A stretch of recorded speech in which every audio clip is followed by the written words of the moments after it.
Live from Gahanna, WGLH-TV presents Lincoln Live with Delina Homvili and Paige Laverty. Diversity in language. Meet some Lincoln students who have reached the top. More books are being banned and challenged than ever, especially ones that we read in our school. How does this impact the classroom? I'll have the story. And back to the ice. Gahanna hockey team has a lot to be thankful for over Thanksgiving weekend. Lincoln Live starts now. Welcome back, Lincoln. I'm Paige Laverty. And I'm Delina Homvili. Paige, how was your Thanksgiving break? Oh, you know, lots of food, family. It was good. And mine was very nice. But I know a certain Mr. Wagner finds it too silly when our banter gets long, so let's move on to the news. English 10 classes have recently begun to read Perks of Being a Wallflower by Stephen Chbosky, a book that is commonly banned or challenged in other schools, states, school districts, and libraries. But what exactly is a banned book? Our Evelyn Cahill has a story on what banned books are and why it's important to read books that are banned in other places. Here's Evelyn. Reading, an important part of our education and a hobby for some. From fantasy to historical fiction, there is a book for everyone. However, numerous books are now being taken away in other schools, libraries, and districts through the process of book banning. A banned or challenged book is one that, whether it be an individual or even the government itself, has deemed somehow inappropriate for certain age groups to read, either based off of language, topics, that the content's not suitable for that particular age group. So a banned book is a book that has been requested by someone to be removed from a school, library, or a public library. Books are becoming an increasing point of conflict between parents, children, teachers, and librarians. Today, books are being banned for a variety of reasons. Usually it is because a book appears to be against someone's beliefs, whether they're religious or cultural. Often, the person that is trying to challenge or ban the book has not read it, so it's usually a keyword or a cover photo that makes people think that they know what the book is about. According to the American Library Association, almost 4,000 books have been challenged this year in an attempt to ban the books, even ones that can be found in our own library. We have several books that have definitely been challenged in the past and maybe are banned in other places, in other school districts, such as Perks of Being a Wallflower, The Kite Runner, even of Mice and Men. Even though these books may be banned in some places, they still contain valuable messages that are important for students to be aware of and able to access. I feel like it's important to read banned books so that people get like a better view of topics that make most people uncomfortable, so that you can learn more things about other people's lives. I think just for like kids to learn about just like anything, like how life goes. I mean, it's just what happens in real life. It gives like an insight of some people's lives. It's like real to them. It's not just like sunshine and rainbows for everybody. Books that are commonly banned in other places contain topics that are important for students to have access to. This choice is important to both students and teachers. It's really important to have access to anything you would like to have access to. Under the Freedom of Information Act, you have the right to read anything you would like. It's important for us to read books that have these deep issues, these complex issues, in a safe environment where there are teachers that can help students to understand these issues and really talk about them. And maybe develop some empathy. As a district, we definitely feel very strongly about giving students choice, and when we take away that choice, it silences voices, and it takes away that choice from students, and we then can't talk about those topics in a safe place. While books may continue to be banned, it is important to appreciate our district's access to a wide range of books with real topics and themes, and to use them to our full advantage in the classroom. This is Evelyn Cahill for Lincoln Live. Hey Delina, now that we're back from Thanksgiving break, so many people want to jump right into the winter holidays. Oh, but no one has as much holiday spirit as our Evelyn Cahill. Hey Evelyn, what news do you have for us today? Hey guys. Our varsity hockey team is now 4-3 after their performance in the Thanksgiving Classic, hosted at Chiller North. Unfortunately, we lost the clips from the first period, but here's what we've got. The Lions went 3-1 on the weekend, losing in a shootout to earn second place overall. They lost to Harbor Creek yesterday 3-2. Goals coming in the first period were from Sam Heckathorn and Bernie Horrid. Leading scorers for the team this weekend were Sam Heckathorn with 6 goals, and Nate Highland and Jack Pabst both scoring 3. Shout out to goalie Stuart Heckathorn, who paved the way to the team's victories. Good luck to the team this weekend. While spring sports are still months away, boys volleyball is right around the corner.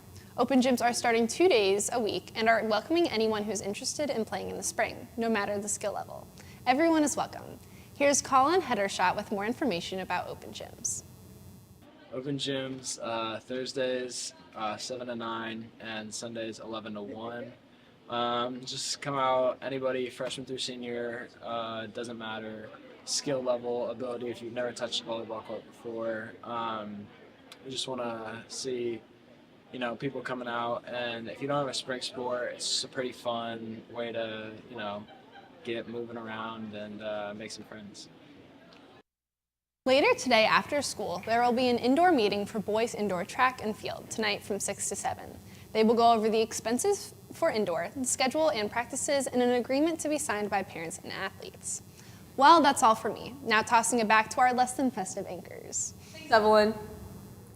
Our Spanish classes are celebrating Christmas. Last Tuesday, the Spanish 3 classes made and decorated piñatas using balloons and newspaper. These piñatas are made to celebrate various winter holidays in Spanish culture. Here's Alston Huang and Haley Visman to explain the purpose of the piñatas. We're making piñatas and we're going to bring them to the elementary schools and we're going to teach them about the different holidays that they celebrate in the Spanish countries. I remember when I was in 4th grade and these high schoolers came in and it was a great experience. They gave a whole slideshow, we sang some songs and we did a few questions and the piñata was the best part.